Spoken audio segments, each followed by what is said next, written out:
A poor girl bursts into the emergency room of a hospital and grabs a doctor's white coat weeping. "Please, don't let my mum die." A young millionaire CEO witnesses the scene and collapses upon discovering who is in the operating room. The glass doors of Central Hospital slid open with an icy gust. Rain poured relentlessly outside, but inside the building the air smelled of disinfectant and weak coffee. Doctors and nurses hurried past in the corridors, while patients waited quietly in the reception area. Ethan Parker straightened his grey suit, irritated to be there. Hospitals were not his favorite place. He preferred the view from the top floor of his skyscraper, where he managed his financial empire with the precision of a maestro. But there he was, wasting precious time because of a simple formality. He ignored the receptionist calling him and kept walking, checking messages on his phone. A missed call from his assistant, 3 urgent emails. The stock market numbers were going up. His empire grew by the minute, even while he was stuck in that place in which smelled of sickness and worry. "Mr. Parker," the receptionist tried again, "Dr. Matthews will see you shortly." Ethan waved a quick hand, not looking at her. He only needed to pick up some signed papers from the chief physician. His company was donating equipment to the hospital, not out of kindness, but for public image and tax deductions. That was all that mattered in the end. Numbers, profits, advantages. The sound of the emergency room doors caught his attention. Not the main doors, but the interior ones, the ones that separated the waiting area from the treatment areas. People walked in and out in a rush, carrying clipboards and pushing gurneys. Nothing special. Until a small pink whirlwind burst through. A little girl with curly brown hair, wearing a pink coat soaked by the rain, ran into the emergency area. Her large and expressive eyes were red and swollen. She couldn't have been more than 5 years old. Tears rolled down her small face as she ran, slipping slightly on the shiny floor. She clung tightly to the white coat of a tall doctor who tried in vain to lead her back to the waiting room. "Please," her childish voice filled the entire reception area. "Please save my mommy." Ethan Parker stopped typing on his phone. Something in that voice froze him in place. It wasn't just the child's desperation, it was something deeper, as if that little voice had found a hidden point within him, a place he hadn't visited in years. "My mommy won't wake up," the girl went on, sobbing so hard her small body shook. "She fell and won't wake up. There's blood, lots of blood. Please, you're a doctor. You make people better." The doctor knelt in front of her, speaking softly. Ethan couldn't hear what he was saying, but he could see the kindness in the way he held the girl's hands in his own, trying to calm her down. "You promised. You said you would take care of her." The girl shook the doctor's coat, as if that alone could make him run faster to save her mother. A nurse approached and tried to take the girl by the hand. "Lily, sweetie, let's let the doctors work. Come with me. We'll have some hot chocolate while you wait." "No." The girl, Lily, pulled away, backing away from the nurse. "I want to stay with my mommy. She needs me." The gold watch on Ethan's wrist kept marking the passing time. He had an important meeting in less than an hour. His driver was waiting outside. His life, his business, his world kept turning. But he couldn't take his eyes off that child, off that raw and sincere desperation. He wasn't the type to be easily moved. You don't reach the top of the financial world by feeling sorry for people. Ethan Parker was known not for compassion, but for calculated coldness and ruthless decisions. So why did that child's crying affect him so deeply? "I promise," the doctor said calmly, "we're doing everything to help your mother. But you have to let us work, understand? The faster we do our job, the sooner your mum will get better." Lily wiped her tears with the sleeve of her coat, leaving dark stains on the pink fabric. She still clung to the doctor's coat, as though it was her only connection to her mother. "Is she going to be okay?" she asked in a small voice, as small as she was. The doctor hesitated for a moment, long enough for Ethan to realize how serious the situation was. He recognized that hesitation. It was the same he had whenever he had to tell an employee they were fired, or an investor they had lost everything. "We're doing our best," the doctor finally replied. The words hung in the air like an unspoken sentence. Ethan felt a knot in his stomach. That response would never satisfy a desperate child, but it was the most honest possible. Lily let go of the doctor's coat, and he was immediately called back into the emergency area. Something was happening inside, something urgent. Two nurses ran in the same direction. Ethan heard a code being announced on the hospital's PA system. The nurse tried again to take Lily's hand, but she dodged, leaning against the white hospital wall and sliding down until she was sitting on the floor. Her little feet, in Velcro sneakers, didn't reach the floor when she sat in the chairs. "Mommy's going to be okay," she whispered to herself, rocking back and forth. "Mommy always gets better. She promised never to leave me." Ethan frowned. Something was off about this scene. For the first time, he noticed what he should have from the start. The girl was alone. Completely alone. He looked around, searching for some worried adult, someone who might rush over to help that child. But the waiting room was full of people absorbed in their own problems, their own pain. He approached the receptionist, who was typing furiously on her computer. "That girl," he said quietly, nodding toward her. "She's all by herself." The receptionist glanced at Lily and sighed. Her eyes showed a mix of pity and concern. "Seems so." She arrived in the ambulance with her mother. A neighbor called for help when she heard the sound of the fall, but couldn't come along. "We're trying to locate a relative, but so far no luck." "And the mother?" Ethan asked, surprised at himself for being so interested. "Critical condition," the receptionist said softly. "She went straight into surgery, a domestic accident, fell down the stairs, hit her head. A brain hemorrhage, from what I heard." She glanced at Lily and added, "The girl saw everything. She was the one who opened the door for the paramedics." Ethan felt a chill run down his spine. A 5-year-old child seeing her mother collapsed, bleeding, possibly dying. A child alone while the only person she had in the world was fighting for her life. Something about this situation bothered him more than it should. People went through crises every day. He himself had caused crises in many people's lives. He fired employees without a second thought, shut down entire companies if it meant more profit. It was part of the business game. But there was a child so small and frightened. "What's the mother's name?" he asked, still watching Lily. The receptionist quickly looked at the computer screen. Hannah Whitmore." Ethan's world stopped for a moment. The air felt heavier in his lungs, as if someone had increased the gravity in the waiting room. His hands went cold despite the hospital's heating.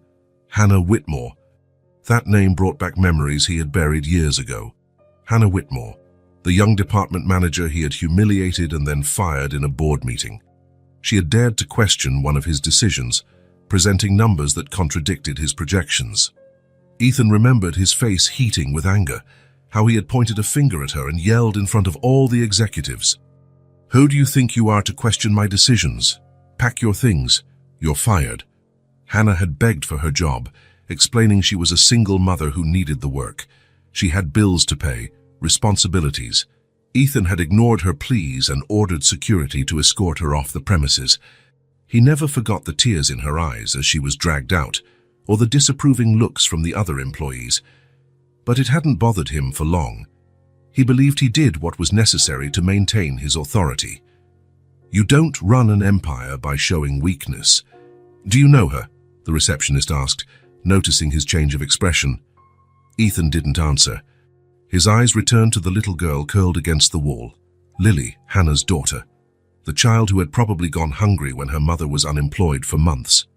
The child whose life he had disrupted without even knowing she existed. He had moved on, building his fortune, while Hannah struggled to raise her daughter alone. And now here she was, fighting again, this time for her life. A weight settled in his chest. It wasn't just guilt, it was a mix of shame and regret he rarely felt. Men like him didn't look back, didn't get stuck on past mistakes. Success was built by moving forward, stepping on whoever you had to. But the consequence of his actions was right there, in the form of a frightened child. The result of his decisions, a child whose world could end that day. Lily raised her tear-stained face, and for a moment, their eyes met.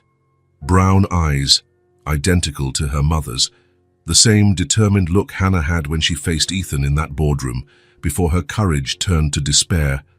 Ethan looked away, suddenly uncomfortable. He felt exposed, as if the girl could see right through him, see the terrible person he was. Absurd, of course. She didn't even know him. She'd probably never heard of him. "Dr. Matthews is ready for you, Mr. Parker," the receptionist informed. Ethan nodded mechanically.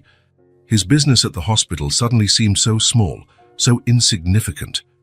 As he walked toward the elevator, something inside him, perhaps his long-dormant conscience, began to awaken, as if a door he had locked and thrown away the key to was opening on its own. He looked back one last time. Lily had pulled her knees up to her chest and rested her head on them. Her small shoulders trembled. Alone, completely alone.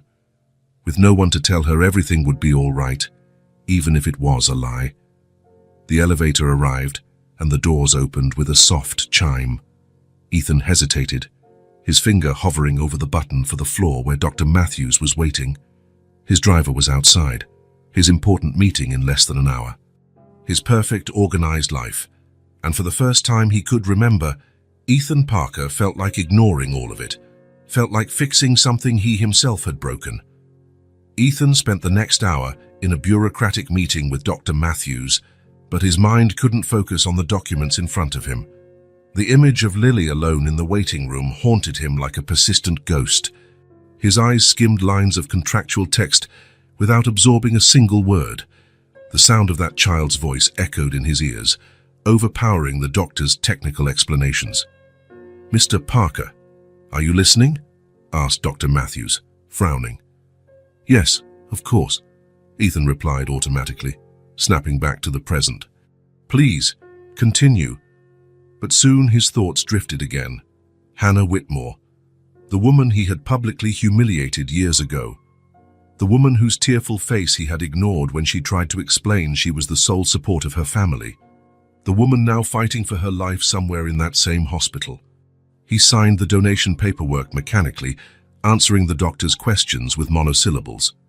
The $10 million his company was donating to the new trauma center now seemed like a negligible amount. Money he wouldn't even miss. An empty gesture of charity for tax deductions and positive headlines. "I'm sure this partnership will be beneficial for both parties, Doctor," Matthews said, shaking his hand. "Central Hospital appreciates the generosity of Parker Enterprises." Ethan nodded, suddenly uncomfortable with the gratitude. It was easy to donate money. The hard part was looking someone you had wronged in the eye. When he finally said goodbye, instead of heading to the hospital exit where his driver had been waiting over an hour, Ethan found himself walking back toward the emergency waiting area. His phone vibrated in his pocket, likely his assistant reminding him of the board meeting that would start in less than 30 minutes. For the first time in his career, Ethan ignored the call. The reception was busier now. The afternoon shift had started, and new patients were arriving. Families came and went, some with relieved faces, others devastated by the news they had received. He searched for the pink coat and the curly hair, turning his head in all directions. For a moment, he thought Lily might have been taken by a relative, perhaps her father or a grandmother. That would have been best. After all, what could he do for her? He knew nothing about children. He had never been interested in them, had never thought about having kids. His empire was his only family and his shareholders, his only dependents. Then he spotted the little pink coat. Lily was sitting in a far corner of the waiting room, alone in a chair too big for her. Her legs swung in the air, not reaching the floor. She was hugging a brown bag that seemed to belong to an adult, likely Hannah's. The zipper was partially open, revealing some papers and a worn-out wallet. No one was watching her. No one offered comfort or a glass of water. It was as if the world had completely forgotten that a 5-year-old child shouldn't be alone in a hospital while her mother fought for her life. Ethan felt something strange in his chest. Discomfort, pity, guilt, probably all three, forming a knot that made it hard to breathe. He hesitated briefly, thinking about simply leaving. His driver was still outside. So many appointments, so many millions to manage, so many important decisions only he could make. But his feet carried him in the opposite direction, toward the little girl. "Hi," he said, stopping a few steps away so as not to scare her. Lily lifted her red eyes. She had been crying again. Up close, the resemblance to Hannah was even more striking. The same large, expressive eyes, the same facial shape, even a small dimple in her chin. She clutched the bag to her chest, wary. "Are you a doctor?" she asked in a tiny voice. "No," Ethan answered, feeling oddly nervous. He, who dominated entire conference rooms of powerful executives with a single look, felt uncomfortable in front of a 5-year-old. "I just noticed you're here by yourself." Lily lowered her head, focusing on her colorful sneakers with blinking lights each time she swung her feet. "Mommy is sleeping. The doctors said they're going to wake her up." The simplicity of that childish explanation made Ethan's heart tighten. He realized he was in unfamiliar territory. How do you talk to a child about something so serious?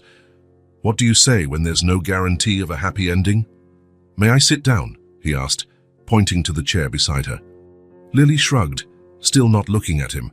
It was such an adult gesture for someone so small. Ethan sat, keeping a respectful distance. For a moment, they remained silent.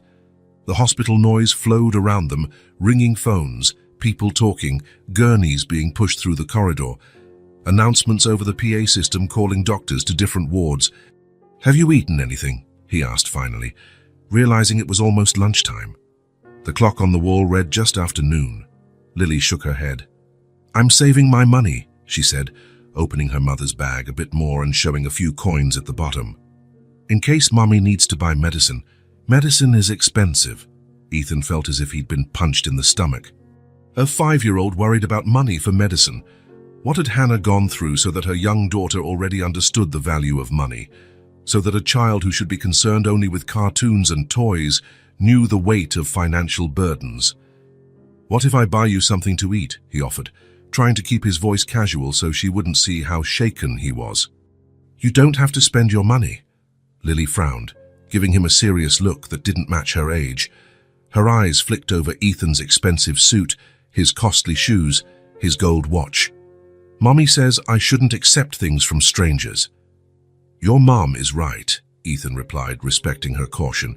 "She seems very smart. My name is Ethan, and yours is Lily, right? I heard the nurse call you that earlier." She nodded, still cautious. "So we're not strangers anymore," he tried, offering a small smile. "And I promise I only want to help. It must be hard waiting here alone." Lily's eyes filled with tears again. She sniffled, trying to be strong, but the burden was too great for such small shoulders. "I called Grandma Martha, but she lives really far away in another state. She has problems with her legs and can't drive. She's going to take a plane, but it will take a while." Ethan pictured an elderly woman, likely Hannah's mother, desperately trying to get to her granddaughter, alone just like Lily was alone now. "Your dad? He can't come?" Ethan asked, already guessing the answer. "I don't have a dad," Lily said simply, as if stating the sky is blue. "Well, everyone has a dad. Mommy explained how babies are made, but mine left when I was still in her belly. He didn't want a family." The child's frankness was devastating. Ethan remembered Hannah's employee file at his company. She had never mentioned being pregnant.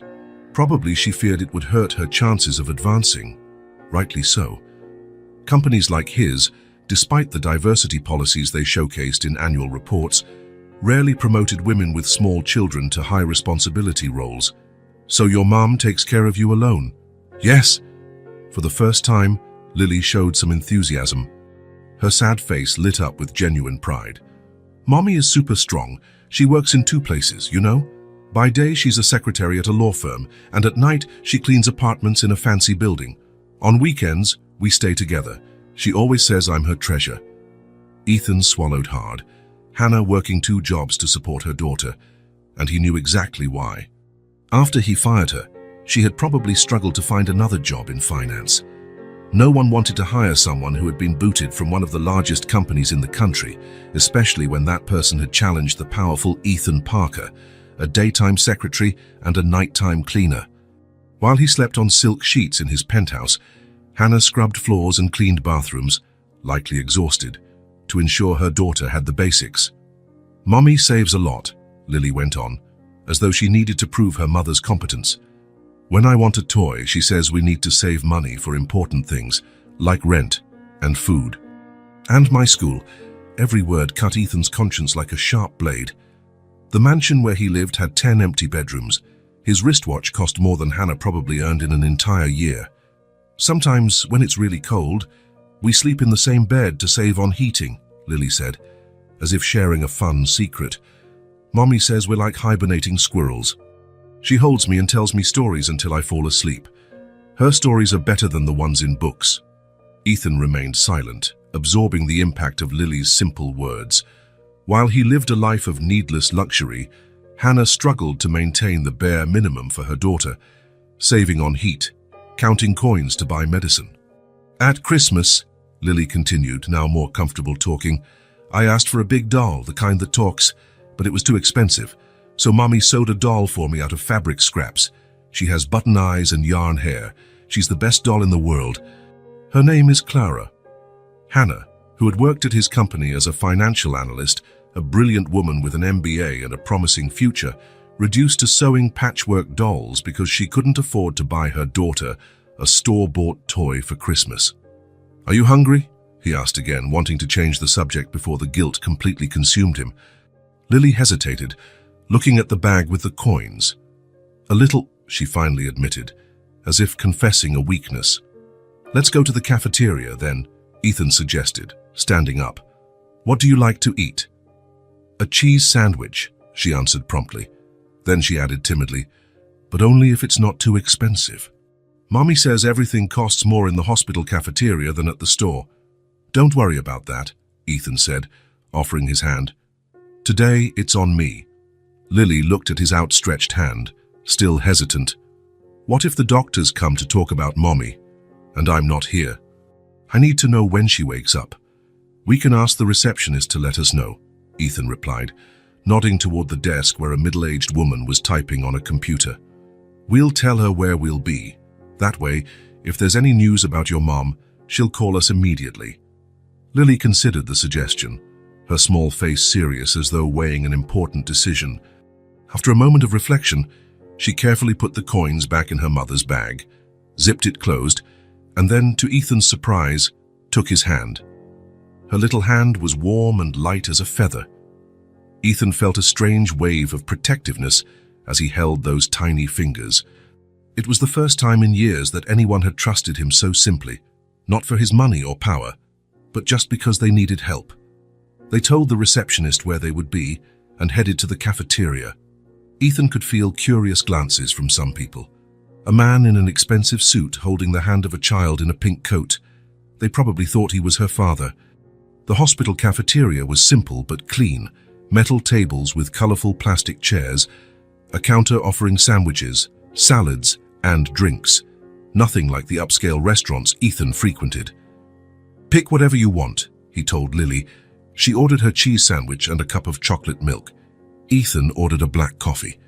They sat at a table by a window overlooking the hospital parking lot. Lily devoured her sandwich as if she hadn't eaten in days. Maybe that was true. Who knew how many meals she had missed since her mother was hospitalized? Ethan watched her, noticing how her eyes, though sad and still had the spark of innocence only children possess. Mommy will be sad if she dies, Lily suddenly said, playing with the crumbs on her plate. She always says she wants to see me grow up and be as smart as she is. Ethan froze. The abrupt shift to such a heavy topic caught him off guard. Children had that power, brutal honesty that adults lost over time. Your mum is a strong person, he said, choosing his words carefully. The doctors are doing everything they can to help her. But what if she goes to heaven? Lily asked, her big eyes fixed on Ethan. Who's going to take care of me? Grandma Martha is really old and lives far away. She has arthritis. The question hung in the air like an unbearable weight. Ethan had no answer. The fear in Lily's eyes was real and justified.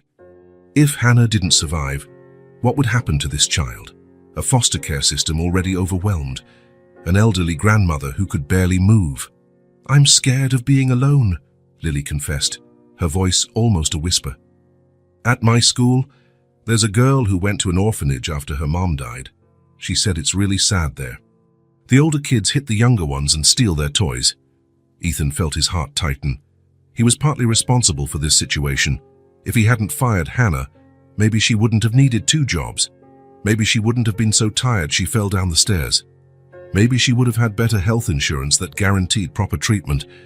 Last month, Lily went on, our refrigerator broke. Mommy cried at night when she thought I was asleep. She had to use all our savings to buy a used fridge. Now we don't have any money saved for emergencies. Mommy said it'll be hard to pay the hospital. Every word was a silent accusation. Ethan recalled the multi-million-dollar bonuses he handed out to his executives, the yacht he'd bought last year and used only twice, the collection of sports cars in his garage. Lily, he said, leaning forward, you don't have to worry about money right now, and you won't be alone. The words came out of his mouth before he could think about what he was promising, but when he saw Lily's hopeful face turn toward him, he knew he wouldn't take it back. Promise, she asked with the seriousness only a child has when asking something so important. I promise, Ethan replied, and for the first time in many years, he made a promise he genuinely intended to keep. Lily looked at him for a long moment, as if assessing the sincerity of his words. Then slowly, a small smile appeared on her face. It wasn't a fully happy smile. There was still so much fear and worry in her eyes, but it was a hopeful one. Thank you, she said, and that simple gratitude weighed more than all the accolades Ethan had ever received in his life. He glanced at his watch. The board meeting had already started 20 minutes ago. His phone was buzzing incessantly in his pocket.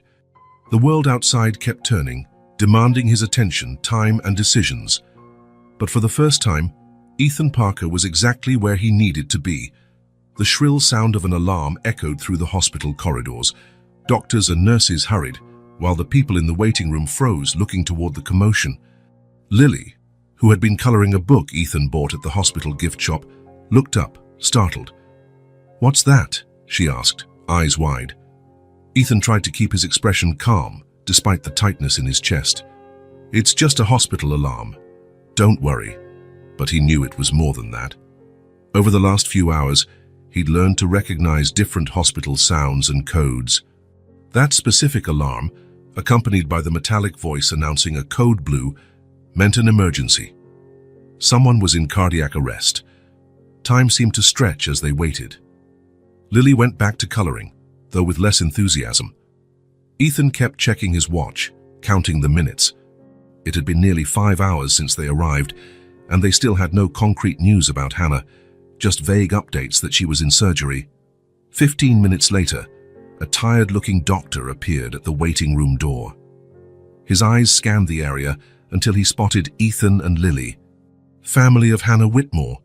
Lily jumped up from her seat and ran to the doctor before Ethan could stop her.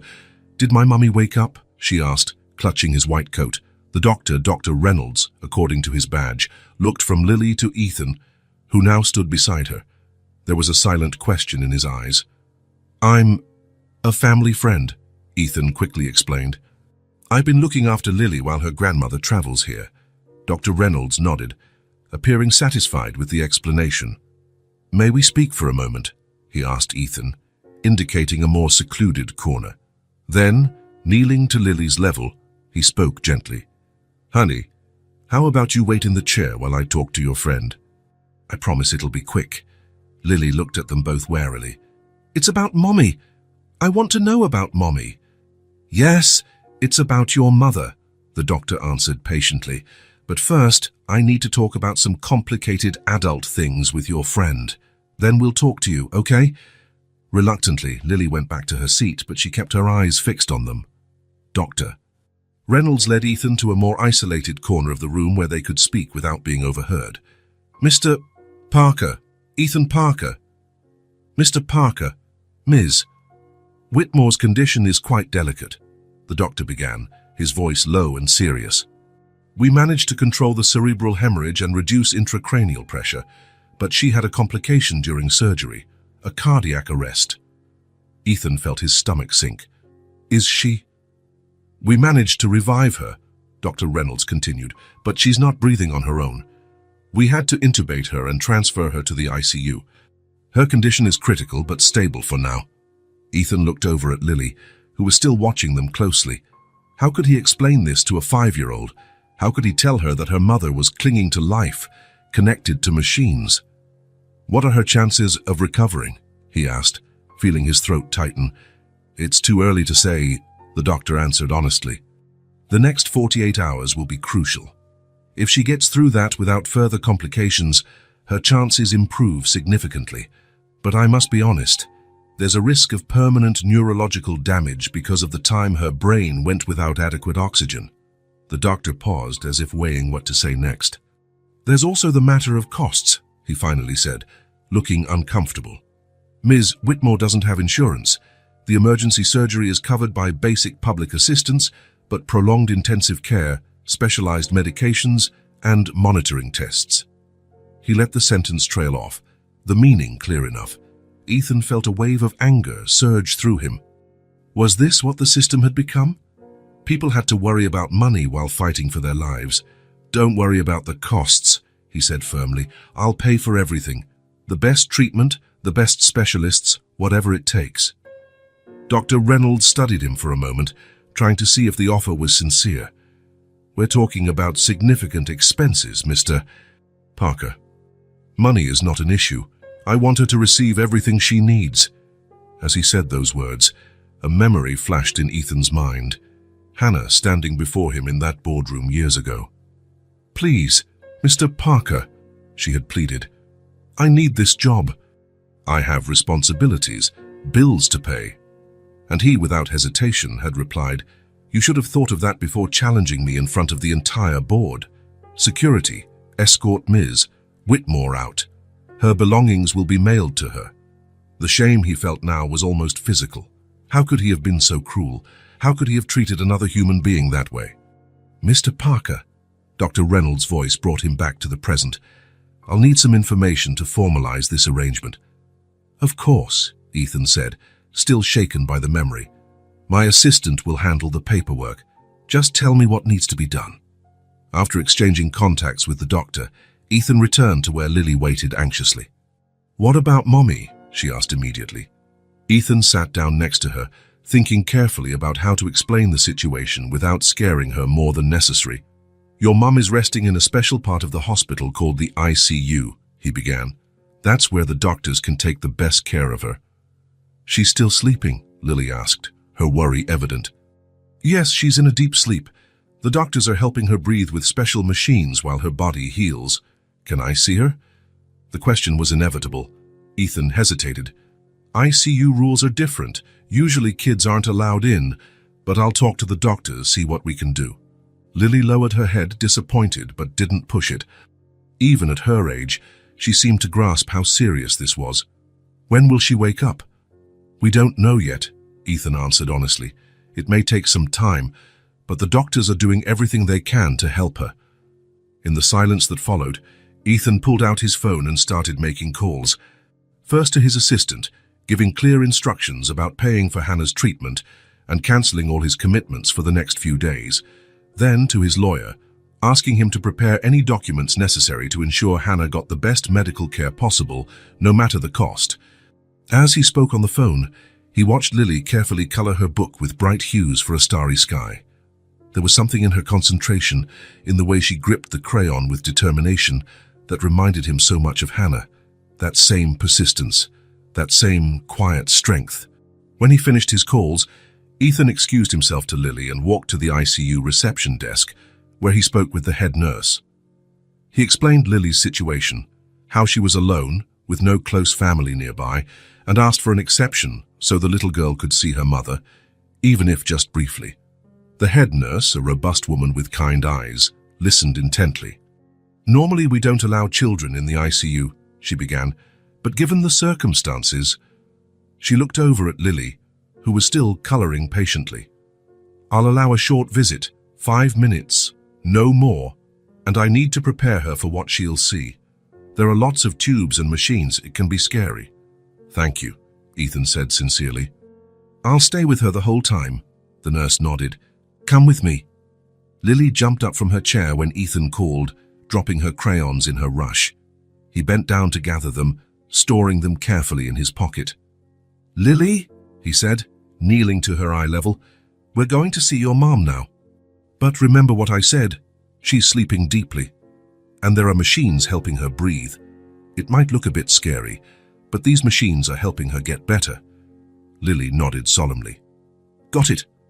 The nurse led them down a long, quiet corridor, arriving at an area with large glass doors. Before entering, she handed Ethan and Lily disposable gowns, masks, and caps to wear. To protect the patients from germs, she explained, helping Lily adjust her mask properly. The ICU was entirely different from the rest of the hospital. The silence was broken only by the constant beeping of monitors and the mechanical sound of ventilators. Soft lighting illuminated the area, creating an almost otherworldly atmosphere. Patients lay in beds divided by curtains, each connected to tubes and machines. The nurse guided them to the bed where Hannah was. Ethan felt Lily squeeze his hand more tightly when she saw her mother for the first time.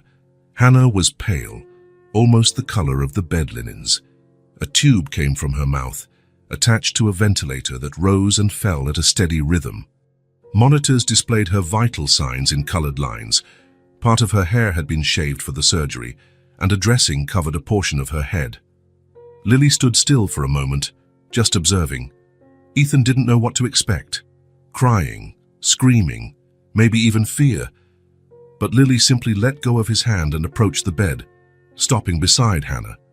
"Hi, Mommy," she said quietly. "It's Lily. The doctor said you're sleeping so you can get better." Ethan felt a lump in his throat at the sound of Lily's small, calm voice speaking to her unconscious mother. "I'm okay," she continued. "There's a man named Ethan taking care of me. He bought me a cheese sandwich and a coloring book." Lily reached out and gently touched Hannah's fingers. "Don't worry about anything, okay? Just get better soon. Grandma Martha is on her way.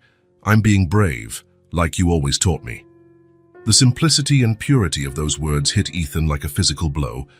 Here was a 5-year-old facing what could be the worst crisis of her life, with a dignity many adults lacked. A dignity he, with all his money and power, had never shown. "I love you, Mommy," Lily finished, kissing her mother's fingers gently. The nurse, who had kept a respectful distance, approached again. "We need to go now," she said kindly. "But you can come back tomorrow for another short visit." Lily nodded, stepping away reluctantly. As they left the ICU, Ethan couldn't stop thinking about the contrast between his life and Hannah and Lily's daily struggle. He had everything: money, power, influence, yet he felt empty. Hannah had nothing except her daughter, and yet she had raised a child capable of so much love and courage. Back in the waiting area, Ethan got a call from his lawyer. "Everything is set, Mr. Parker," came the voice on the other end. "The hospital has been informed. All costs for Ms.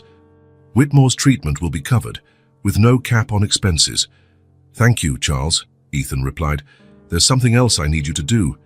He explained what he wanted: a dedicated financial trust for Hannah and Lily, a substantial sum that would ensure they never had to worry about money again. Lily's education, a home, a monthly stipend, everything necessary for security and comfort. "And Charles," he added before hanging up, "I want it done anonymously. Hannah must not know the money comes from me." After the call ended, Ethan observed Lily, who had resumed coloring her book. She chose bright colors, creating a vivid world on paper, a world where perhaps her mother was fine and happy. As he watched, Ethan reflected on his own life. He had built a financial empire, but at what cost? How many people like Hannah had he crushed along the way? How many Lilies had suffered because of his ruthless decisions? His success, which once filled him with pride, now felt hollow. It had been built on the ruins of his own humanity, and that of others he had harmed. He thought of all the times he'd ignored the human consequences of his actions. Mass layoffs when he acquired competing companies, the small businesses he had obliterated to increase profits, the lives he had impacted without a second thought. And for what? To live alone in a vacant mansion, to collect cars he rarely drove, to have bank accounts with more money than he could spend in several lifetimes. "Ethan," Lily's voice pulled him from his thoughts. "Look what I drew." She proudly showed him a page where she had colored a garden full of flowers and butterflies. In the middle of the garden, 2 figures held hands, one large, one small. "That's Mommy and me," she explained. "In the garden of our dream house. Mommy always says that one day we'll have a house with a garden." Ethan felt something break inside him. Maybe his heart, or maybe the wall he had built around it over the years. "That's a beautiful drawing, Lily," he said, his voice tight with emotion. "I'm sure your mum will love it when she wakes up." Lily smiled, a smile full of the childlike hope that truly believes everything will be okay. It was a smile Ethan wanted to protect at all costs. Right then, sitting in an uncomfortable hospital chair beside a little girl he barely knew, Ethan Parker made a silent promise to himself. No matter what happened to Hannah, he would make sure Lily never again had to worry about her future. Even if they never knew it was him, even if he never got a thank you, he would do whatever was necessary to fix at least one of the many lives he'd harmed. And maybe, just maybe, by helping Hannah and Lily, he could begin to find his own lost humanity. The days at the hospital settled into a strangely comforting routine. In the mornings, Ethan arrived early, bringing Lily a small breakfast they bought together at the cafeteria. He had discovered that she liked pancakes with strawberry syrup and always made sure to order an extra portion of fruit, thinking how Hannah would probably care about her daughter's nutrition. After breakfast, they visited Hannah for a few minutes, another special exception the head nurse allowed after seeing how much the visits calmed the little girl. Lily spoke to her mother as though she could reply, telling her about the drawings she'd made, the birds she'd seen through the cafeteria window, and the stories Ethan told her. He always stood back a bit, giving Lily the space she needed for such an intimate ritual. In the afternoon, while Hannah continued her silent battle in the ICU, Ethan and Lily settled in the waiting room. He had turned a corner of it into his makeshift office, laptop open, phone always within reach, a stack of documents his assistant brought daily. His empire continued to function, but now from a distance and with drastically altered priorities. Next to him, Lily set up her own space with coloring books, puzzles, and the few toys Ethan had bought for her. Sometimes, she leaned over to see what he was doing, fascinated by the colorful charts on his computer screen. "What are those numbers?" she once asked, pointing to a complicated spreadsheet. "They're information about the companies I manage," Ethan explained simply. "You have lots of companies." Her eyes widened at the idea. "A few? Mommy says running a company must be really hard. That's why she always worked for other people." It was strange how his life had changed in less than a week. The powerful CEO who never went anywhere without his driver now parked his own car at the hospital. The man who charged hundreds of dollars per minute for consultations now spent hours telling stories to a 5-year-old. The ruthless executive who never wasted time on trivialities now knew exactly how Lily liked her hot chocolate, warm, with lots of mini marshmallows on top. The nurses soon became accustomed to their presence. Some brought small gifts for Lily, a hair ribbon, mint candies, a coloring magazine. Ethan noticed how the entire hospital seemed to have adopted the little girl, everyone aware of her delicate situation. "Are you her father?" asked a new nurse one day while checking Hannah's vital signs. "No," he answered quickly, feeling a bit uneasy about the question. "I'm a family friend." The nurse nodded, not pressing further, but Ethan noticed how the question had affected him. What kind of friend was he to Hannah? Certainly not the kind she would have chosen to look after her daughter if she had a choice. That morning, the 8th day since the accident, Lily was unusually quiet. She played absently with a plush unicorn Ethan had given her, but her gaze kept drifting toward the ICU doors. "Is everything okay?" Ethan asked, closing his laptop and giving her his full attention. Lily shrugged, a gesture he recognized as her way of saying something was bothering her, but she didn't know how to express it. "You know what I did when I felt sad as a child?" he tried, sitting on the floor next to her, ignoring how his suit would get wrinkled. Lily looked at him with genuine curiosity. It was probably hard for her to picture Ethan as a child, as if he'd been born an adult in a suit talking on a phone. "You were a child once," Ethan laughed, surprising even himself. It was the first time he'd genuinely laughed in days. The sound felt strange, almost foreign, in the somber hospital environment. "Believe it or not, I was, a long time ago. And when I was sad, my mum would tell me stories." "What kind of stories?" "Mostly adventure stories. About pirates and hidden treasure, knights and dragons." Lily's eyes lit up, like a cloudy sky letting through a sudden beam of sunlight. "Mommy tells stories too. She makes them all up. She doesn't need a book." "Really?" Ethan smiled, imagining Hannah creating magical worlds for her daughter after long days of working 2 jobs.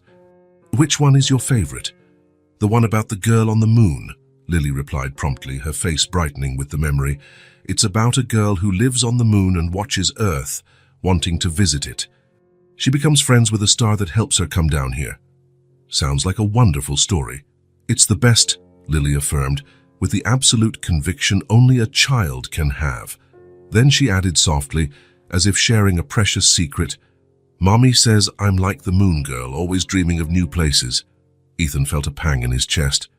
In just a few days, he had learned more about unconditional love between a mother and a daughter than he had in his entire life of superficial, self-serving relationships. "Would you like me to tell you a story?" he offered, suddenly feeling inadequate for the task. Lily seemed to weigh the offer seriously, deciding whether Ethan could suitably take her mother's place in this important role. Her little eyes studied him with such intensity that he almost backed away. "Okay," she decided finally, settling on the waiting room rug. "But it has to be about a brave princess, not one who just waits to be saved." Ethan smiled. Of course, Hannah would have taught her daughter to value strong female protagonists. Even amid her own struggles, she was raising a girl who would never settle for the role of a damsel in distress. "Let's see what I can do," he thought for a moment, then began. "Once upon a time there was a princess named—" "Lily," the girl interrupted, her eyes shining for the first time that day. "Sure. Once upon a time there was a princess named Lily who lived in a kingdom far, far away." For almost an hour, Ethan improvised a story about a courageous princess who embarked on a quest to find a magical flower capable of curing any illness. Princess Lily confronted dragons who later became her friends, solved riddles left by ancient civilizations, and helped forest creatures, all to save her mother, the queen, who had mysteriously fallen ill. As he told the story, Ethan was surprised by his own creativity. He couldn't remember the last time he'd invented something solely for someone else's enjoyment. His presentations and financial spreadsheets were his adult version of storytelling, only far less magical and far more predictable. When he finished, with Princess Lily triumphantly returning to the castle with the healing flower, saving her mother and the entire kingdom, he realized the real Lily was watching him with a new look in her eyes, like she was seeing him for the first time. "You tell stories well," she said finally, a small smile on her lips. "Not as well as Mommy, but good enough." Coming from Lily, that was the highest compliment he could expect. Ethan felt a strange pride, so different from the satisfaction of closing a big deal or watching his stocks rise. "Thank you. Maybe we can continue the story tomorrow. See what other adventures Princess Lily will have." Lily nodded enthusiastically, but her smile soon faded, replaced by a shadow of concern. "What if Mommy wakes up tomorrow? Then she'll tell the stories again." The question was both hopeful and worried, as if Lily feared her mother's recovery might somehow disrupt this new ritual they'd created. "Then we'll have even more stories to tell," Ethan said gently. "You can never have too many stories, right? And I'm sure your moms are much better than mine." Lily seemed to ponder that, nodding slowly. "Yes, but your stories are good too. Maybe you two can tell them together when she wakes up." The idea of sitting with Hannah, inventing stories for Lily, seemed as impossible as it was comforting. Ethan couldn't imagine a scenario where Hannah would allow him to remain in their lives once she recovered. Why would she? He had been the villain of her real story. That afternoon, while Lily took a nap on the small waiting room couch, exhausted after a morning of storytelling and coloring, Ethan seized the chance to visit Hannah alone. There was something he needed to say, even if she couldn't hear him. The ICU was calm at that hour. The steady beeps of monitors created a monotonous, almost hypnotic melody. Hannah lay motionless, still on the ventilator, her skin pale against the white hospital sheets. Ethan pulled up a chair and sat beside her. Since the accident, he had been in that room many times, but always with Lily. He'd never been alone with Hannah. "Hi, Hannah," he began, his voice barely above a whisper. "I'm not sure if you can hear me." "The doctors say maybe you can." He paused, looking at her serene face. Even in that state, as with part of her hair shaved and tubes in her mouth, she still had the dignity he remembered. Your daughter is amazing, you know. She's strong like you, smart too, and she has a huge heart." He swallowed hard. "You've done a wonderful job raising her, Hannah. Even with everything, all the hardships he had caused, the unspoken words weighed in the air like lead. I'm taking care of her while you recover. I know I'm not who you'd choose, but I promise I'm doing my best." Ethan looked at his own hands that had signed the memo firing Hannah, hands that now helped her daughter color pictures and build block castles. "Lily told me about the Moon Girl story. She said it's her favorite." For a moment, he was silent, listening to the machines. Then, without really planning, he started talking about the last few days. He told Hannah about Lily's drawings, the toy nurse uniform they'd bought at the hospital gift shop, how she loved watching birds outside the cafeteria window. As he spoke, something strange happened. The pressure reading on Hannah's monitor began fluctuating slightly, not drastically, but enough for Ethan to notice. "Hannah," he called, leaning forward. "Can you hear me?" The monitor kept registering small variations, as if something inside Hannah was responding. Maybe it was a coincidence, maybe not. "I'll keep taking care of Lily until you get better," he promised.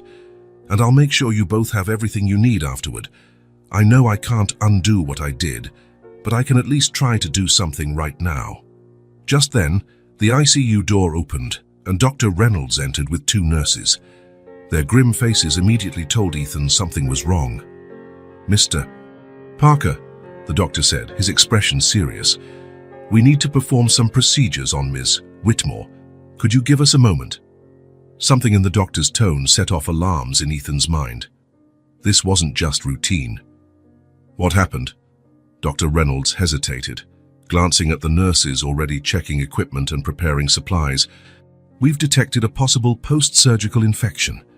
The tests show a significant rise in inflammatory markers, and her temperature is going up. We're starting an aggressive antibiotic regimen, and we need to do some additional procedures." "Is it serious?" Ethan asked, though he already knew the answer. "In a patient in her condition, any complication is concerning," the doctor said frankly. "An infection can spread quickly and compromise multiple organs, but we're acting fast. It's the most we can do right now." Ethan nodded, feeling a huge weight on his shoulders. He glanced at Hannah one last time before leaving. The machines kept track of her heartbeat, fragile yet persistent. "We'll do everything we can," Dr. Reynolds assured. Returning to the waiting room, he found Lily still asleep. She hugged the plush unicorn, looking so small and vulnerable on the oversized couch. Her face was relaxed in slumber, worries briefly forgotten. Ethan sat in a nearby chair, watching her. What would happen if Hannah didn't survive? The question he'd been avoiding now loomed over him. Lily had mentioned a Grandma Martha who lived far away and had health problems, but aside from that, there seemed to be no one else, no other relatives, no close friends rushing to the hospital. The idea of Lily facing the world alone, tossed into the foster care system, was unbearable. Ethan knew the statistics.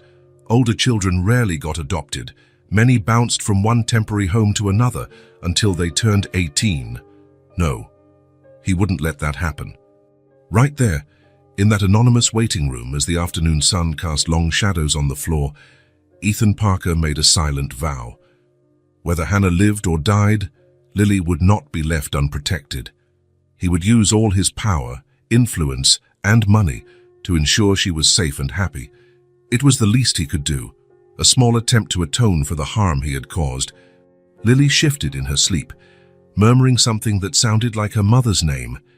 Instinctively, Ethan adjusted the blanket over her, a protective gesture that would have seemed odd to him just a week earlier. Out in the corridor, doctors and nurses dashed about. Something was happening in the ICU, maybe related to Hannah, maybe to another patient. Ethan wanted to get up, to ask what was happening, but he couldn't leave Lily alone. So he stayed, torn between his need to know about Hannah and his responsibility to her daughter. That's when he realized how much he had changed inside. Taking care of Lily was no longer just an obligation born of guilt. It had become something deeper, more meaningful. He genuinely cared about the child's well-being, her feelings, her fears, her hopes, her dreams of brave princesses and friendly dragons. For the first time in many years, Ethan Parker was putting someone else's needs above his own. And strangely enough, it didn't feel like a sacrifice, it felt like the most natural thing in the world. Lily's eyes opened slowly, blinking away sleep. "Ethan," she asked, her voice rasping. "What time is it?" "Almost 5, he answered gently. "Did you sleep well?" She nodded, sitting up and rubbing her eyes with tiny fists. "I dreamed about Princess Lily. She was riding a friendly dragon through the sky. The dragon was purple with golden wings." Ethan smiled, imagining the vibrant and magical scene she described. "Sounds like a great dream." "Yeah," Lily agreed. "Mommy was there too. She was better and smiling a lot." For a moment, Ethan didn't know what to say. How to maintain a child's hope when doctors were racing to save her mother from a new complication. "You know something, Lily," he said finally. "I think Princess Lily in our story should have a friendly dragon next chapter. Don't you?" Her eyes lit up, temporarily forgetting her worries. "Yes, a purple dragon with golden wings. He can take the princess to visit the moon, just like in Mummy's story." "Purple with golden wings it is," he agreed. "And together, they'll fly so high they can touch the stars." While Lily eagerly described the next adventure, Ethan made another silent promise. No matter what happened to Hannah, he would keep the magic of stories alive for Lily. He'd make sure she continued believing in brave princesses and friendly dragons, in happy endings and new beginnings. Because right then, amid made-up stories and silent promises, he had found something he thought he'd lost forever: his humanity. Rain fell gently against the windows of Charles Miller's office, Ethan's personal lawyer for over 15 years. The two men sat facing each other across a large antique mahogany desk, a stack of documents between them. "Are you sure about this, Ethan?" Charles asked, adjusting his reading glasses. "We're talking about a considerable amount of money." Ethan gazed out the window for a moment, watching the raindrops slide down the glass, forming tiny crystal rivers. From that floor, he could see much of the city. The same city where, somewhere, Hannah was fighting for her life while Lily waited for news, temporarily under the supervision of the hospital's social worker. "I've never been more certain of anything in my life, Charles," he finally replied, turning his attention back to the lawyer. "I want all the paperwork ready for signature today." Charles nodded, flipping through the papers in front of him. "Let's go over the details then," he said in a professional tone. "We're creating a trust fund valued at $5 million for Hannah Whitmore and her daughter, Lily Whitmore." "Correct. The fund will be managed by our firm, with you as the anonymous trustee. We've divided the resources into 3 main parts." Charles raised a finger. "First, the purchase of a residence in Hannah's name, fully paid, worth approximately $1 million, including taxes and a maintenance fund for the next 20 years. "The house needs to be in a safe neighborhood," Ethan interrupted, "close to good schools, with a garden." Lily mentioned her mother always dreamed of having a house with a garden. Charles quickly jotted a note and continued. "Second, an educational fund exclusively for Lily, covering all expenses from elementary through postgraduate studies at any institution she chooses, domestic or international. We've also included provisions for tutoring, extracurricular courses, study abroad programs, and any other education-related expenses. And the amount will be adjusted annually for inflation," Ethan added. "I want to be sure that 15 years from now, when she's ready for college, the money is still sufficient, regardless of cost increases." "It's already in the contract," Charles assured. "Finally, the third part, a lifetime monthly stipend for Hannah, double what she earned working both her jobs combined. It will be deposited monthly into a special account, no strings attached, for as long as she lives."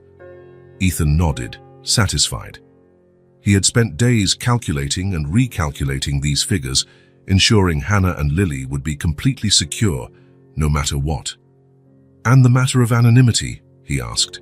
Charles picked another document from the stack. "As requested, the fund will be administered through a foundation created specifically for this purpose.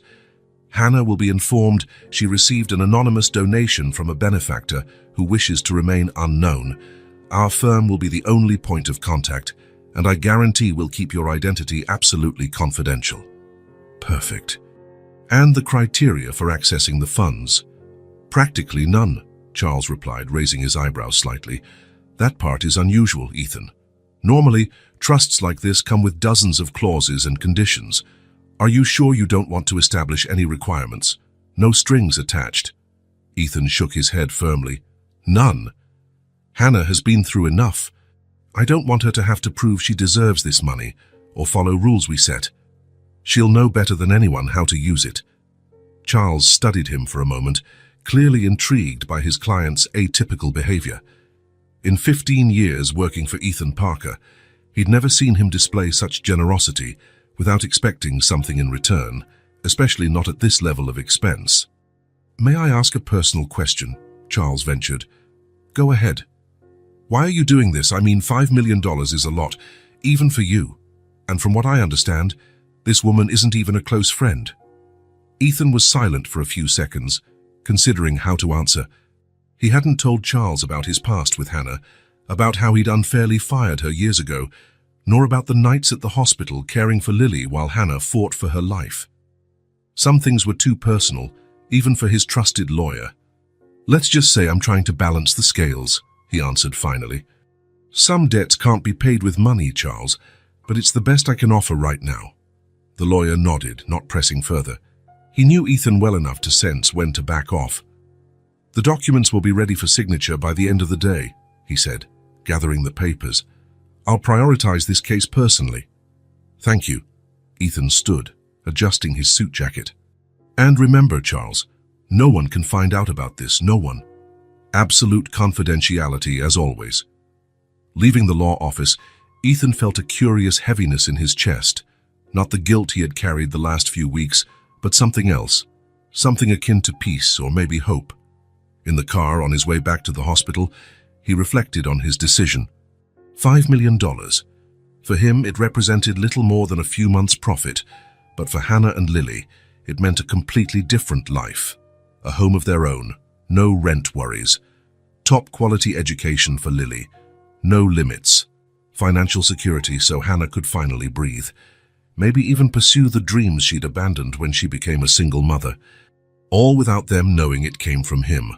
No public recognition, no gratitude, no chance at redemption in their eyes. Just the quiet certainty that, at least this once, he was doing the right thing. It was strange how that brought him comfort. Before the accident, before meeting Lily, Ethan would never have considered an anonymous donation. What was the point without public recognition? Without a picture in the paper? Without a thank you from the institution?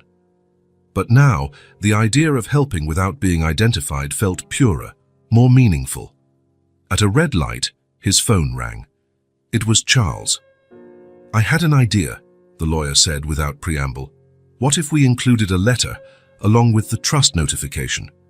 Something that explains to Hannah why she's getting this money, without revealing your identity."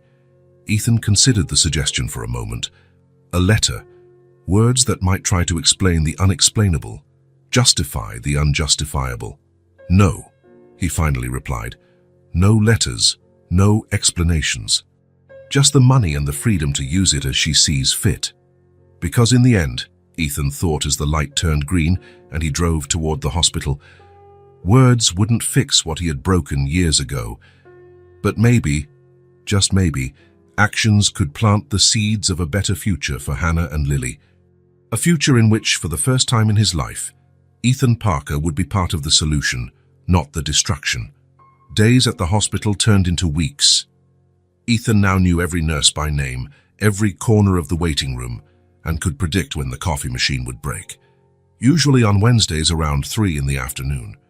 What began as a temporary stay had become a routine. He and Lily created their own little world within those white, antiseptic walls. The saga of Princess Lily and her dragon with golden wings now stretched over many chapters, becoming more elaborate each evening. Ethan surprised himself with his own imagination, inventing characters, magical lands, and adventures that made Lily's eyes shine, even on the hardest days. Occasionally, other patients or family members stopped to listen, forming a small, unlikely audience for his stories. Hannah's condition had stabilized after the infection. The doctors managed to control it with potent antibiotics, but she remained in a medically induced coma, her body needing time to recover from the double trauma of the brain hemorrhage and the subsequent complications. Dr. Reynolds explained that, in cases like hers, patience was essential. The brain followed its own healing schedule. That morning, the 27th day since the accident, Ethan arrived at the hospital earlier than usual. He had gone home to change clothes and pick up some new toys for Lily. As he walked down the now familiar corridor, he noticed unusual activity in the ICU area. Nurses were rushing in and out of Hannah's room, and Dr. Reynolds was there, which was rare at this hour. Ethan's heart pounded. After so many weeks of waiting, his body was conditioned to interpret any change as a threat. He quickened his pace, approaching the nurse's station. "What's going on?" he asked Nurse Jensen, who had become an ally in looking after Lily. Her face broke into a genuine smile, the first hopeful smile Ethan had seen in weeks. "She's waking up, Mr. Parker." Her neurological signs improved significantly overnight, and she started showing responses to stimuli. Dr. Reynolds is gradually reducing the sedatives, and she's coming out of the coma. Ethan felt his knees weaken. He held onto the desk, trying to process the news. She's conscious, talking. Not fully conscious yet, but responding. It's a gradual process. It could take hours or even days for her to become fully alert and oriented. The nurse placed a gentle hand on his arm. "But this is a good sign, Mr. Parker. A very good sign." "Does Lily know yet?" "Not yet. The social worker took her to have breakfast in the cafeteria. We thought it best to inform her carefully. Waking from a prolonged coma can be confusing, sometimes scary for family members and especially children." Ethan nodded, understanding the caution. "Can I see her?" "Hannah, I mean."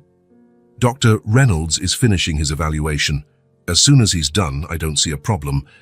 But be prepared, Mr. Parker. She'll still be on some equipment, and she might not recognize you immediately." The next hour was one of the longest of Ethan's life. He stayed in the waiting room, unable to focus on anything. His phone rang non-stop. Company matters that once seemed urgent now felt trivial compared to what was happening in that hospital. Finally, Dr. Reynolds appeared, looking tired but pleased. "Mr. Parker," he greeted with a nod, "I have good news. Ms. Whitmore is responding well to the decreased sedation. She's not fully lucid yet, but she opened her eyes a few times and seems to recognize verbal stimuli." That's wonderful," Ethan said, feeling an emotion he couldn't name. Relief? Joy? Or maybe fear of what came next? Any lasting effects? The doctor adjusted his glasses, choosing his words carefully. "It's too early for a complete evaluation. When patients awaken from prolonged comas, especially after cranial trauma, they can exhibit varying degrees of cognitive or motor impairment. Some recover all functions with time and rehabilitation. Others experience permanent deficits." Ethan thought of Lily, how she dreamed of the day her mum would come home. "But she'll get better, right? She'll be able to take care of her daughter again." "I'm cautiously optimistic," Dr. Reynolds replied. "Ms. Whitmore is young and was in excellent health before the accident. That's in her favor. And of course, the top-notch treatment she's received since the beginning makes a huge difference." Treatment Ethan had secured, using all his influence and resources to bring in the best specialists, the most advanced medications, the most attentive care. "May I see her now?" The doctor nodded. Briefly. Try not to overwhelm her with information or questions. A calm presence is ideal right now. Ethan walked slowly toward Hannah's room, feeling oddly nervous. For weeks, he had talked to her while she was unconscious, telling her about Lily, about the hospital, about small daily things. This was different. She might look at him, recognize him, remember. As he entered the room, the first thing he noticed was the change in atmosphere. It felt lighter, less oppressive. Some of the equipment was gone, including the ventilator. Hannah was breathing on her own now, with just a thin oxygen tube in her nose. He approached the bed carefully. Hannah had her eyes closed, but her face looked different, less like the motionless mask of the past few days, and more like someone in a natural sleep. Her hair, which had been partly shaved, was starting to grow back, forming short, dark curls against the white pillow. "Hannah," he called softly, not really expecting a response. To his surprise, her eyelids fluttered. Slowly, as if each movement took immense effort, Hannah opened her eyes. Not fully, but enough for Ethan to see the deep brown of her irises, unfocused and confused. "Hi," he said, uncertain of what else to say. It's good to see you awake." Her eyes roamed around the room for a moment, as if they didn't register where she was or who was speaking. Then, gradually, her gaze settled on Ethan's face. He saw the exact instant recognition dawned, a slight widening of her eyes, a subtle tension in her dry lips. Then... Her voice was only a raspy whisper, almost inaudible, the result of weeks with a tube in her throat. Ethan felt a chill run down his spine. She recognized him. After everything she'd been through, she still remembered him, not as the man who'd been caring for her daughter, but as the arrogant executive who had fired her years ago. "Yes, it's me," he confirmed softly. A frown creased Hannah's brow in confusion. Her lips moved, trying to form words, but only weak sounds emerged. A nurse had left a cup of water with a straw on the bedside table. Ethan picked it up and carefully offered it to Hannah, who took a few small sips. Lie?" she finally asked, her voice still frail but full of concern. "She's fine," Ethan quickly reassured her. "She's having breakfast in the cafeteria. She's been here every day waiting for you to wake up." Hannah closed her eyes for a moment, as if absorbing the information. When she opened them again, they looked clearer. "Why, you?" The question held so many layers, so many unspoken questions. "Why are you here? Why are you involved? Why, of all people in the world, are you the one in my hospital room?" Before Ethan could formulate an answer, the door opened. Lily ran in, followed by the social worker who tried, unsuccessfully, to slow her down. "Mommy!" The joyful shout filled the room. "You woke up!" Hannah's face changed completely at the sight of her daughter. The confusion and tension gave way to an expression of pure love, so powerful that Ethan felt a lump in his throat. With visible effort, she raised an arm, inviting Lily into a hug. "My treasure," she whispered. Lily rushed to the bed, hugging her mother carefully, as if she instinctively knew to be gentle. Hannah held her, silent tears rolling down her cheeks. Ethan stepped back, suddenly feeling like an intruder in this intimate moment. But then Lily turned to him, her face radiant. "Ethan, look, Mommy woke up, like the queen in our story." Hannah looked from Lily to Ethan, the confusion returning. "Our story?" "Yes. Ethan tells me stories every night while we wait for you to wake up, about Princess Lily and her dragon with golden wings, and how she saved the queen." Hannah's eyes were now fixed on Ethan, full of questions. "Ethan took care of me, Mommy," Lily went on, oblivious to the tension. "He got me a unicorn and books, and takes me to see the birds by the cafeteria window. And he visits you every day too. Mr. Parker?" the social worker interjected, noticing the confusion on Hannah's face. "Perhaps we should come back later, after Ms. Whitmore has rested." "No," Hannah said, her voice firmer now. "I want to talk to him, just the two of us." The social worker looked from Ethan to Hannah, assessing the situation. "Are you sure, Miss Whitmore? You just woke up. You shouldn't push yourself." "I'm sure," Hannah replied. Then, turning to Lily with a faint smile, "Sweetie, Mommy needs to chat a bit with Ethan. Can you wait outside with Ms. Torres? I promise it'll be quick." Lily hesitated, not wanting to leave her mom's side so soon. "Promise you won't go back to sleep." "I promise," Hannah whispered, caressing her daughter's face. "Go with Ms. Torres now. She can buy you a juice, okay?" Once Lily and the social worker left, a heavy silence filled the room. Ethan remained standing, uncertain, while Hannah watched him with an unreadable expression. "How long?" she finally asked. 27 days since the accident." Hannah closed her eyes, processing the information. My daughter was alone for almost a month. No, Ethan rushed to clarify. Your mother arrived as soon as she found out, but she couldn't stay. Health problems of her own. The hospital's social worker helped a lot, but he faltered, unsure how to explain his role. But it was you who stayed with her. Hannah finished, studying him intently. Why? It was the question Ethan had both expected and dreaded. How did he explain something he barely understood himself? How did he put into words the transformation that had happened within him since he first saw Lily in that emergency room? I was at the hospital the day of your accident, he began. I saw Lily all alone in despair. When I found out she was your daughter, I felt responsible. Responsible? Hannah repeated, a flicker of indignation giving life to her weak voice. I don't recall you feeling responsible when you fired me without just cause, destroying my career. Ethan lowered his head, taking the rebuke. There was no defense for what he had done. You're right, he admitted. What I did to you was unforgivable. I didn't expect forgiveness then, and I don't now. He paused, choosing his words carefully. But when I saw Lily, when I realized how badly she needed help, I couldn't just walk away. Hannah watched him for a long moment, her face reflecting an inner conflict. The doctor said I received top-of-the-line treatment, she noted. Specialists, experimental medications, procedures my basic coverage would never cover. Her eyes narrowed slightly. That was you, wasn't it? Ethan nodded. I paid for your treatment, yes, but not to redeem myself or buy your forgiveness. I did it because it was the right thing to do.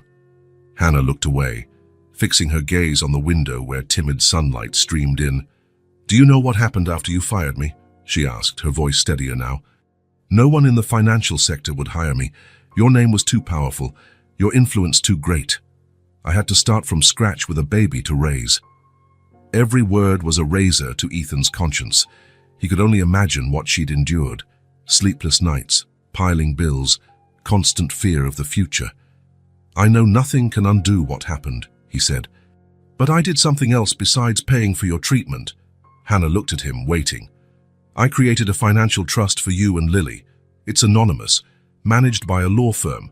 It includes a fully paid house, guaranteed education for Lily from now through college, and a lifetime monthly income so you'll never have to worry about money again. Hannah's eyes widened in shock. What? Why, how? You'll be contacted by the firm once you're discharged, Ethan continued. They'll explain all the details. The money is yours, no strings attached. Use it however you see fit. I can't accept that, Hannah said, shaking her head weakly. It's too much. Feels like a bribe. It's not a bribe, Ethan insisted gently. And you don't have to decide now, just know that it's there, available whenever you need it. Hannah closed her eyes again, looking exhausted from the conversation. When she opened them, there was a new determination in her gaze. I don't know what to say, Ethan. Part of me wants to refuse anything that comes from you. Another part thinks about Lily, about the opportunities it would give her. She took a deep breath. I need time to process all of this. Of course, he agreed immediately. Take all the time you need. A lighter silence settled between them. Through the window, they could hear birds singing, a small reminder that the world outside went on, oblivious to the drama unfolding in that hospital room. Lily seems to like you a lot, Hannah commented, a mild tone of surprise in her voice. Ethan smiled softly. She's amazing. Smart, brave, imaginative. You've done a wonderful job raising her. A faint ghost of a smile appeared on Hannah's lips. She's my whole life. I know this doesn't erase what I did, Ethan said after a moment, his voice raw with sincerity. But I hope it gives you a fresh start. A life without the hardships I caused. Hannah studied him quietly, as if trying to see past the surface and find the truth in his words. I'll call Lily back, she said finally. She must be anxious. Ethan understood the conversation was over and nodded, standing up. I'll go get her. When he returned with Lily, the girl ran straight into her mother's arms, full of stories to tell, questions to ask, love to give. Ethan lingered near the door, sensing his time there had come to an end. I have to go now, he announced softly. Lily turned, surprised. But you'll come back, right? To finish the dragon story, Ethan looked at Hannah, whose expression was neutral. That depends on your mother, Lily. You can visit if you want, Hannah said, surprising him. She'll obviously miss you. It was more than he expected or deserved. Thank you, he replied. Truly grateful. Lily hopped off the bed and hugged his legs. Bye, Ethan. You're my friend, you know. Ethan bent down, returning the hug carefully. You're my friend too, Lily, one of the best I've ever had. When he straightened, he noticed Hannah watching him with a complex expression, not exactly forgiveness or acceptance, but something close to understanding. Thank you, she said simply, for taking care of her. For us everything. Ethan nodded, respecting the dignity with which she handled the situation. Even in vulnerability, after all she'd been through, Hannah possessed an inner strength he could only admire. As he left the hospital that afternoon, Ethan walked to his car with a lighter step. The crushing weight of guilt was still there, but it felt less suffocating. In the distance, the sun began to set, painting the sky in shades of orange and pink that reminded him of the dragon's colors in the stories he told Lily. My friend, she had called him, with the sincerity only children possess. Friend. A simple word containing a world of possibilities Ethan had never considered for himself. Turning the ignition, he felt a strange sense of hope blossom inside him. Maybe, just maybe, there was still time to become the kind of person worthy of that title, the kind of person Lily saw in him. For the first time in a long while, perhaps for the first time in his adult life, Ethan Parker felt he could be someone better, someone worthy of a child's trust. Someone capable not only of building fortunes, but of fixing what he had broken along the way. And to his surprise, that possibility felt more valuable than any deal he had ever closed. The house was exactly what Lily had dreamed of. 2 stories of light brick, large windows letting in abundant natural light, and most importantly, a garden. Not just any garden, but a generous expanse of grass, ready for colorful flowers, and a small apple tree near the back, which, according to the realtor, would produce sweet fruit in the fall. Is it really ours, Mom? Really? Lily asked, eyes wide as she ran across the freshly cut lawn, her brown curls bouncing with each step. Hannah watched her daughter from the porch, still leaning slightly on the cane the doctors insisted she use during her recovery. 3 months after waking from the coma, she still faced some challenges, occasional headaches, slight balance issues, and momentary memory lapses. But the doctors were optimistic. With time and proper therapy, they believed she would regain nearly all her functions. Yes, honey, it's really ours, Hannah replied, feeling the spring sun warm her face. No one can take it from us. Safety. It was a feeling Hannah had forgotten. After years of struggling to keep up with rent, dreading every increase and every unexpected bill, every illness that might force her off work, she now had this, a home of her own, bills paid, and the certainty that Lily would have all the opportunities she deserved. The law firm had explained the details of the trust fund a week after her hospital discharge. Initially, she nearly refused. It seemed unreal, excessive, almost suspicious. But then she thought of Lily and everything she could now offer her daughter and realized her pride could not stand in the way of that. The attorney upheld the donor's anonymity, but Hannah knew. Even if Ethan had never confirmed it during that hospital conversation, she was aware of the extent of his fortune and influence. No one else had the resources to create a trust of that magnitude. No one else had the motive. Mom, can I have a swing on that tree? Lily called out, pointing to the apple tree. Sure, sweetie, Hannah replied, smiling. We'll plan our garden just the way we want it. A week later, the garden began taking shape. With the help of a local landscaper, Hannah and Lily planted a variety of flowers, daisies, sunflowers, lilies, creating a rainbow of colors visible from the street. A wooden swing was installed on the apple tree, and a small vegetable patch was fenced off in a sunny corner. We'll plant strawberries, tomatoes, and carrots, Lily explained to the landscaper, with the seriousness of a budding farmer. Mom says homegrown food tastes better. As she watched Lily give instructions on where each plant should go, Hannah felt a swirling mix of emotions. Gratitude, of course, relief as well. But there was something more complicated stirring inside her, something that felt like forgiveness.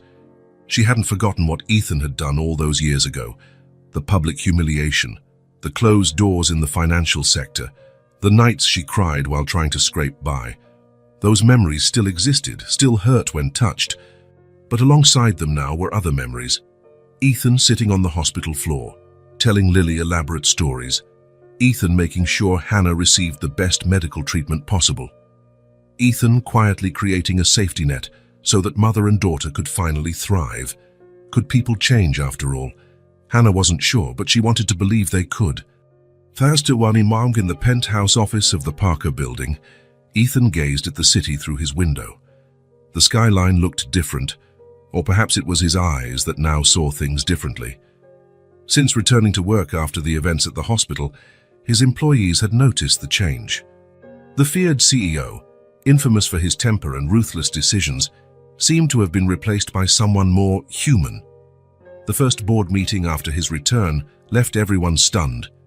Instead of demanding staff cuts to increase quarterly profits, Ethan announced a comprehensive benefits program for employees, including extended parental leave, childcare support, and flexible schedules for parents. We can't expect excellence from people who are constantly worried about their family's well-being, he explained to the astonished executives. I want our employees to know we value not just their work, but their lives. There was resistance, of course. The old guard on the board complained about costs, dangerous precedents, return on investment. Ethan listened patiently, another shock for those used to his abrupt interruptions, and then simply said, if I show you that these changes will increase our productivity and talent retention in the long run, would you support them? When they hesitantly agreed, Ethan smiled. Great. Because I spent the last 2 weeks studying companies that implemented similar policies, and the numbers speak for themselves. He then presented a meticulous report demonstrating how companies with humane policies not only maintained happier employees, but also more productive and loyal ones, which meant lower turnover, lower training costs, and yes, higher long-term profits. I'm not asking you to abandon the profit motive, Ethan concluded. I'm showing you there's a better path to achieve it. Gradually, the company culture began to change. Cutthroat competition gave way to collaboration. Fear was replaced by respect. People started talking about Parker Enterprises not just as a profitable investment, but as a good place to work. On his desk, Ethan kept a small memento from his days at the hospital. A drawing made by Lily depicting what she called her hospital family. Herself, Hannah in a hospital bed, and Ethan beside them, all holding hands under a smiling sun. It was a constant reminder of what was at stake, of the human cost behind every corporate decision. A few months after implementing the new policies, Jane Torres, an employee in the accounting department, asked to speak with him. Ethan remembered her vaguely, a middle-aged woman who'd worked there for over a decade, always discreet, always competent. Mr. Parker, she said, visibly nervous, I just wanted to thank you personally for the new flexible schedule policy. My son has special needs, and being able to adjust my hours for his therapies, well, it changed our lives. Ethan realized that before, he never would have known her story. He never would have understood the real impact of his decisions on the lives of his employees, real people with real families and real challenges. Don't thank me, Jane, he responded genuinely. It's the least we can do, and if you need any other accommodations, my door is always open. At home, the changes were even more profound. Ethan sold the isolated mansion he once occupied. It was too big, too cold for just one person, and bought a more modest but cozy apartment near a park. He began leaving the office on time, discovering that the world kept turning even without his constant supervision. He discovered local restaurants, neighborhood bookstores, the simple pleasure of walking among ordinary people without the artificial barrier of status. On Sunday mornings, he became a regular at a family-owned cafe where, to his surprise, he made friends, not strategic connections or useful contacts, but people who genuinely enjoyed his company. The Ethan Parker who once measured his worth by his bank balance and by the fear he inspired was slowly disappearing. In his place grew a man who found satisfaction in small moments, real connections, and making a difference in others' lives. Years passed. Lily turned 7, then 10, then 13. Hannah fully recovered from her injuries and over time found a new purpose. Using part of the trust as initial capital, she opened a small children's bookstore in the city center, where she held weekly story time sessions. The Moon Girl tales, once told only to Lily, now enchanted dozens of children. Ethan followed all this from a distance, through local newspaper clippings and occasional bits of news that reached him by chance. He never directly interfered in their lives, respecting the space Hannah clearly wanted. But he also never stopped caring or wondering how they were. One autumn day, 5 years after the accident, Ethan was browsing the local paper while having coffee in his favorite bakery when a small article caught his attention. "Enchanted Moon Bookstore celebrates anniversary with charity event," read the headline. The photo showed Hannah and Lily, now 10 years old, smiling in front of a charming corner shop. Ethan's heart skipped a beat. Lily had grown so much. Her curls were longer now, her face losing its baby features. And Hannah, she looked radiant, healthy, happy. Exactly what he had hoped for when he created the trust. He read the story eagerly, discovering that Hannah's bookstore had become a significant cultural hub for children in the community. Besides books, it offered creative writing workshops, reading clubs, and a special program for low-income families who could receive books for free. "I went through difficult times when my daughter was little," Hannah was quoted as saying. "I know what it's like to want the best for your child and not be able to afford it. Now that I have the opportunity, I want to give back." Ethan carefully folded the newspaper, tucking it into his briefcase. That night, he made a substantial anonymous donation to the bookstore's free book program, not because he needed more atonement, but because he genuinely believed in Hannah's mission. The years kept passing.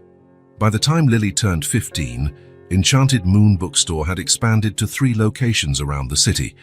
Hannah had become a respected figure in children's literature circles, publishing a collection of short stories that included the ones she'd originally invented for Lily.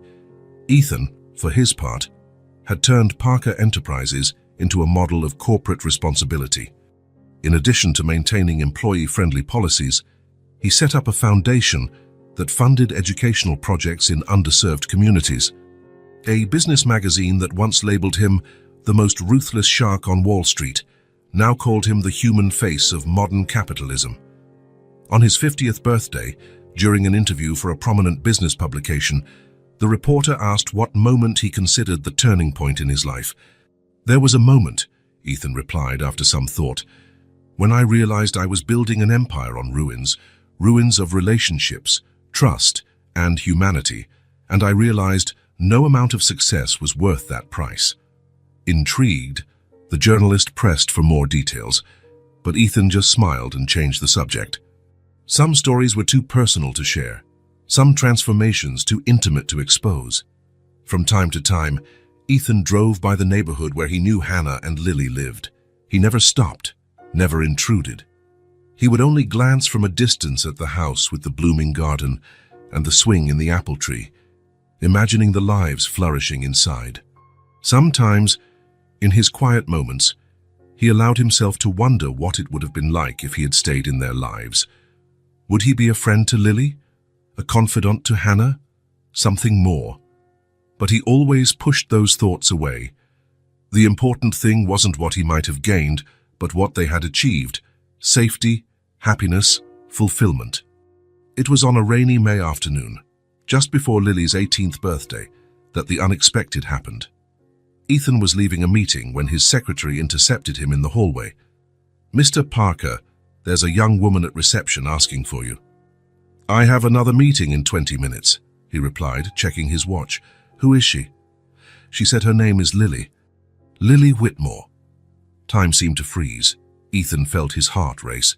"Please, cancel all my appointments for the rest of the day and bring her to my office immediately."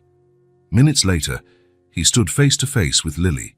She was no longer the 5-year-old clutching coins for medicine, but a confident young woman on the verge of adulthood. Her brown curls were pinned in a loose bun, and her eyes, the same expressive ones he remembered, regarded him with a mix of curiosity and determination. "Hi, Ethan," she said, her voice carrying echoes of the child he once knew, but also the maturity of someone nearly 18. "I'm not sure if you still remember me." "Of course I remember," he answered, his voice suddenly hoarse with emotion. "How could I forget? But what brings you here? Does your mother know you've come?" Lily smiled, a smile so reminiscent of Hannah's that Ethan felt a pang in his chest. "She does. Actually, she helped me find you." Lily pulled an envelope from her purse. "I'm here to give you this in person." With slightly trembling hands, Ethan took the envelope. Inside was an elegant invitation to Lily's graduation party. On the back, a short handwritten note. "Ethan, it would be an honor to have you at this important moment. The past is the past. Maybe it's time for a new beginning. Hannah." Ethan had to struggle to hold back the emotion threatening to spill over. After all these years, Hannah was reaching out, offering not just forgiveness, but the possibility of a new chapter. "I'm going to Yale in the fall," Lily explained, filling the silence. "Pre-med. I want to be a neurosurgeon like Dr. Reynolds, who took care of my mum." Ethan nodded, still processing everything. "That's an incredible path. I'm sure you'll be extraordinary." "Mum told me everything," Lily went on, "about how you helped us, the trust, the house, my education, and about, before that, how you were her boss, how you fired her." She paused, meeting his eyes. "But she also told me how you took care of me at the hospital, how you told me stories to distract me, how you paid for her treatment without wanting any recognition. Your mom is very generous in remembering the good parts," Ethan responded humbly. "It's not generosity, it's the truth." Lily smiled again. "You know what else she said? That you were living proof people can change, that they can become better than they once were. That was probably the most important lesson I grew up with." Something warm and bright expanded in Ethan's chest, a feeling he recognized, after a moment, as hope. Not the timid hope he'd harbored all these years that Hannah might someday forgive him, but a broader, deeper hope, that the scars of the past really could heal, that new beginnings were possible even after grave mistakes. "Please tell your mother I'll be at your graduation," he answered, only half successful in masking his emotion. "It would be an honor." Lily stood up to leave, but before she did something that caught Ethan completely off guard. She stepped forward and briefly hugged him. "Thank you," she whispered, "for everything." After she left, Ethan remained still for a long time, holding the invitation against his chest. Outside his office window, the sun was beginning to set, bathing the sky in golden tones reminiscent of the dragon wings from the stories he once told Lily. Deep in his heart, he knew he had done the right thing, not for forgiveness or gratitude, not to soothe his conscience, but simply because it was right. And now, beyond all expectations, that gesture had opened a door he never dreamed of stepping through, the chance to be part of Hannah and Lily's lives, even if only in the periphery.